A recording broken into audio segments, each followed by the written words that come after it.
In 1923, a German man named Werner paid off his entire mortgage with one wheelbarrow of cash.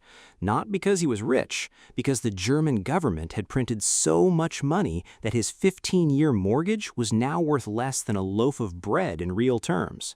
The bank accepted the payment, Werner kept his house, and nobody called it a conspiracy because technically nothing illegal happened. The rules just changed underneath him while he wasn't looking. I'm telling you this story because the same dynamic is being quietly engineered right now by the person who's about to become the most powerful financial official in the United States. And if you have a mortgage, a savings account, or a retirement portfolio loaded with bonds, you need to understand what's coming before it happens to you.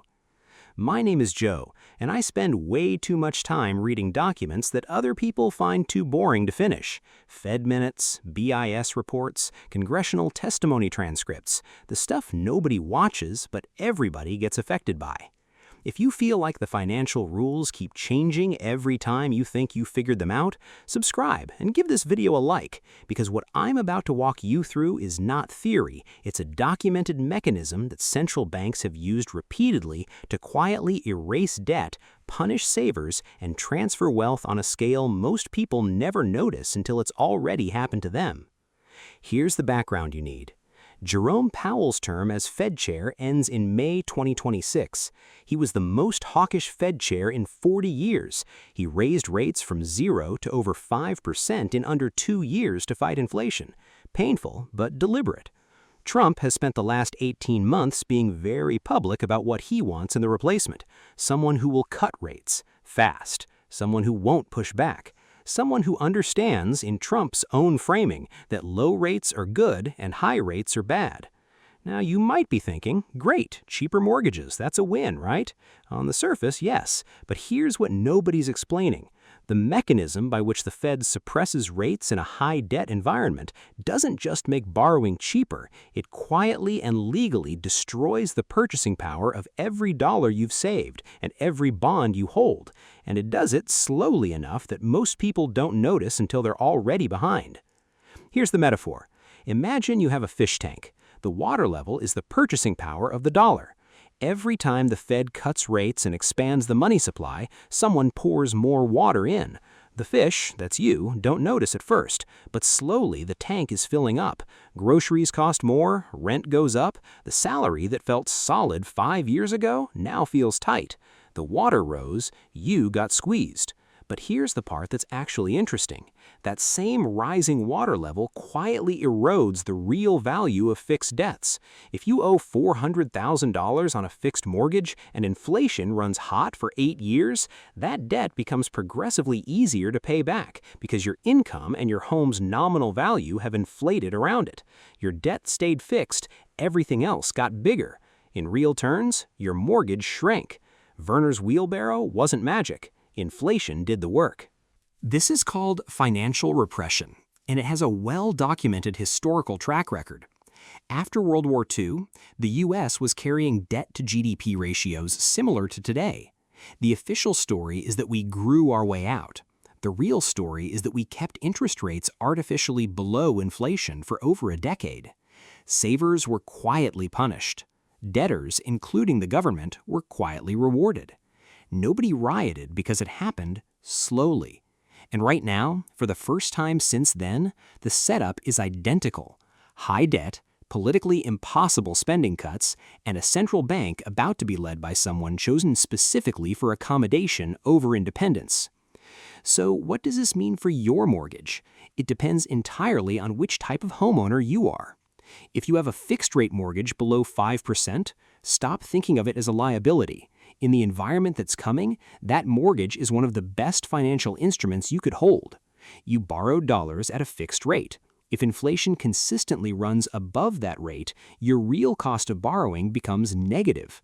The bank is effectively paying you to hold that debt. Don't pay it off early. Don't refinance into a shorter term. Put any extra cash into real assets that appreciate with inflation instead.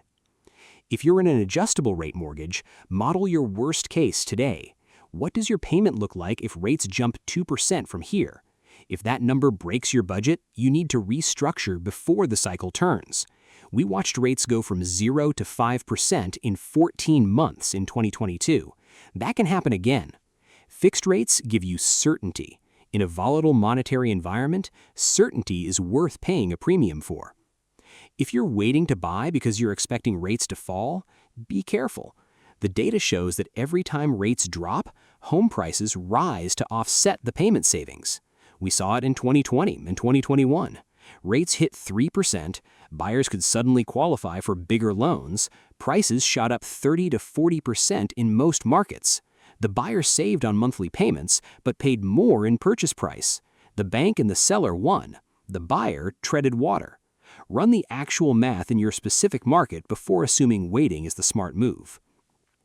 And finally, take a hard look at how much of your net worth is sitting in cash or long-duration bonds right now.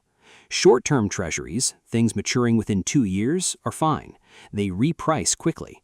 But 10, 20, 30-year bonds are a massive bet that inflation stays contained. If the incoming Fed chair does what they're being chosen to do, that bet loses.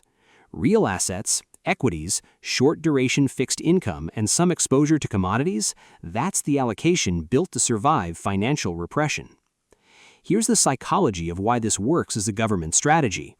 If the government announced it was cutting your savings account by 3%, there would be outrage.